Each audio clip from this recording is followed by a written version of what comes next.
Hello everybody and welcome to the Online Sociologist. My name is Ryan. To start this video, I want us to meet Rachel Dolezal. While some of you might recognize the name, it would be helpful to do a brief overview of who she is and the controversy surrounding her. In early 2015, Dolezal was an artist, activist, writer, and taught numerous courses on African American history and struggles for Eastern Washington University. Furthermore, Dolezal was the president of the Spokane, Washington chapter of the NAACP. Up until that point, Dolezal identified herself as black. All of her art, writing, and scholarship revolved around African American issues. She also sought out a college degree from Howard University, one of the preeminent historically black universities located in Washington, D.C. Now, while interest in alma mater doesn't racially categorize anybody, there are other claims.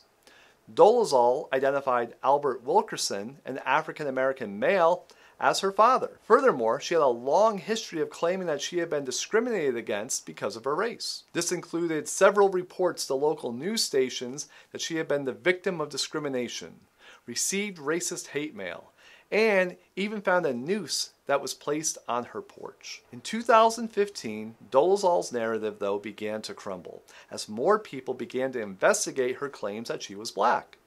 This started with a 2014 application where Dolezal was selected to be part of the Police Ombudsman Commission in Spokane, Washington, and listed numerous ethnicities on the application, including African American. Another inciting incident was Dolezal's interaction with the local news reporter who asked her multiple times if she was in fact African American and whether or not Wilkerson was in fact her father. Dolezal refused to answer the questions and walked away. This was capped with a news article written by Jeff Sale and Maureen Dolan about Dolezal entitled Black Like Me for the Coeur d'Alene Press that outlined Dolezal's claim about her racial identity and questioning the veracity of her discrimination allegations. As the story grew from a local affair into a national sensation, more information came out against Dolezal, particularly from family members. First off, it was revealed that Dolezal was born in 1977 in Lincoln County, Montana to Ruth Ann and Larry Dolezal, who were both white. Her parents also disputed many of their daughter's claims. These included claims that she was born and raised in a teepee, that she lived for a time in South Africa, and that she was abused as a child. Her brother also noted that in 2011 she began using products to darken her skin and also perming her hair to give legitimacy to her claims of being black. These revelations spawned a great deal of controversy throughout the nation, particularly as it pertains to race as a social category and how it is socially constructed, as well as how identity in general is constructed. However, there were also claims that Dolezal is guilty of blackface, racial appropriation, and using this to benefit herself. This is especially true as Dolezal began selling things like calendars of herself, autobiographies, and children's books after the controversy surrounding her racial identity had passed. While these latter issues of appropriation are no doubt important, they will be gone over in future videos. However, this particular video will use the controversy surrounding Dolezal to highlight the importance of identity and the importance of the distinction between self-identity and social identity. But before getting into this, I want to invite you to like and subscribe to the Online Sociologist if you want to see more content related to the world of sociology and how it can be applied not only in the classroom, but in your everyday lives. The concept of identity is important to many social scientists and can be applied to both individuals and groups. It is primarily defined as the characteristics that relate to who the person or group is and what is meaningful to them. There are numerous sources of identity that one can have, some of which can stem from the socially constructed nature of social categories studied by sociologists. These include, but are not limited to, race, class, gender, sexuality, ethnicity, religious orientation, and nationality.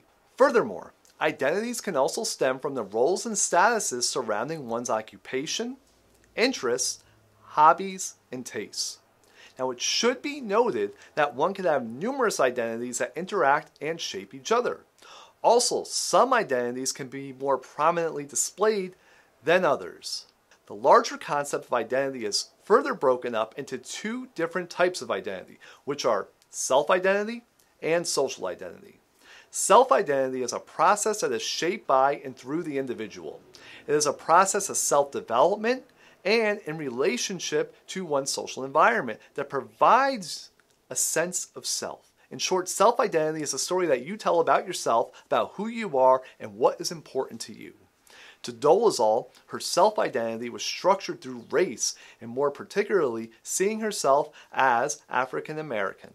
In fact, in an interview with the Guardian newspaper in 2015, she states the following, and here I quote, "For me, how I feel is more powerful than how I was born.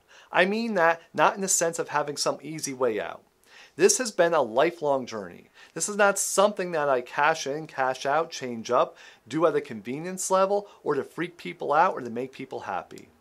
If somebody asks me how I identify as black. Nothing about whiteness describes who I am."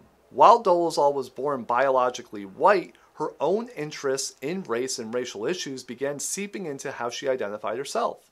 Moreover, she sought to correlate that self-identification with her social identification. Social identity is defined as the characteristics that are attributed to you by other people in society. In other words, social identity is based on your group membership and how others perceive those groups. It is something that you don't control because it isn't a story that you tell about who you are, but instead a story that other people tell you about who you are. While we have some control of displaying certain identifying characteristics, such as our taste in music or who our favorite sports teams are, other identifying characteristics, such as race, cannot be correlated to how we see ourselves. While Dolezal was born white, she self-identified as black.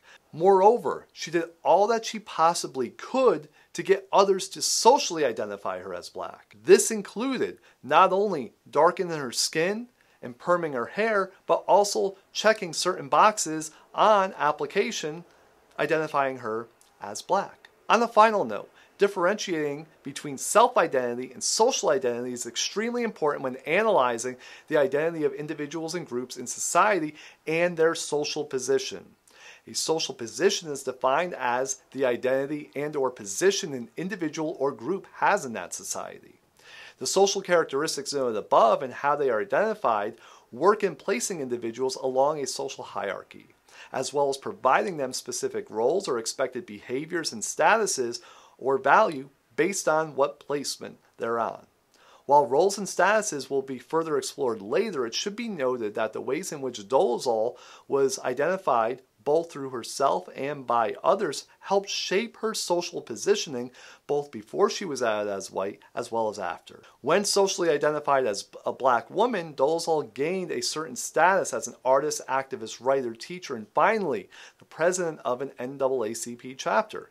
However, when Dolezal was socially identified as a white woman who was posing as black, she lost that status and gained a new, more negative social status, which was accompanied by a role that ranged from confused to deceitful to appropriator to exploiter. So to conclude, we looked at the concept of identity, self-identity, and social identity through the lens of the controversy surrounding the case of Rachel Dolezal.